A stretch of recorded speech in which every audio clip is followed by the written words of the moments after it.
Pengurus DPC BRNR Kabupaten Kepulauan Tanimbar resmi dilantik.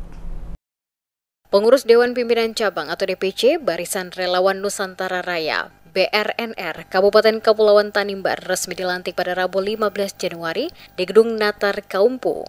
Pelantikan ini meliputi pimpinan anak cabang atau PAC serta pengurus di tingkat kelurahan dan desa. Sebanyak 2.500 relawan dari berbagai tingkatan turut hadir dalam acara yang berlangsung meriah. Wakil Ketua Umum DPP BRNR Farida Rahangiar dalam sambutannya menyampaikan bahwa pelantikan ini merupakan langkah awal sekaligus momentum penting bagi BRNR di Kabupaten Kepulauan Tanimbar.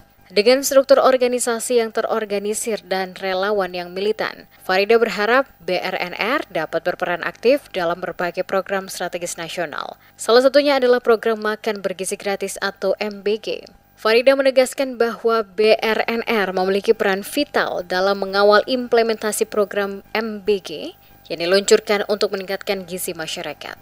Sebagai organisasi yang nasionalis dan mandiri, BRNR berkomitmen untuk menjadi pengawas yang efektif mulai dari tingkat provinsi hingga ke desa, guna mendukung pembangunan sumber daya manusia menuju Indonesia Emas 2045. Ketua DPW BRNR Provinsi Maluku, Sarah Jambor Mias, juga turut memberikan apresiasi terhadap antusiasme luar biasa masyarakat Kabupaten Kepulauan Tanimbar, meskipun tantangan geografis dan jarak yang sulit. Sarah menyatakan kebanggaannya atas persiapan yang matang dari seluruh pengurus dan relawan dalam mensukseskan pelantikan ini.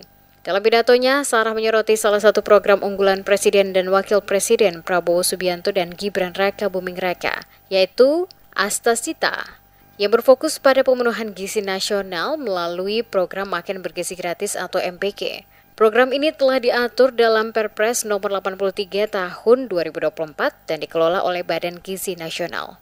Sebagai bagian dari upaya tersebut, pemerintah Indonesia mengalokasikan anggaran sebesar 71 triliun rupiah per tahun selama 5 tahun 2025 hingga 2029 untuk mendukung kelancaran program MBG.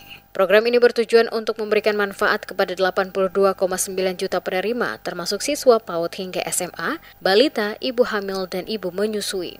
Uji coba program ini sudah dimulai pada Januari 2025 dengan target awal mencapai 3 juta anak sekolah dan diperkirakan akan berkembang menjadi 17 juta penerima manfaat dalam waktu dekat.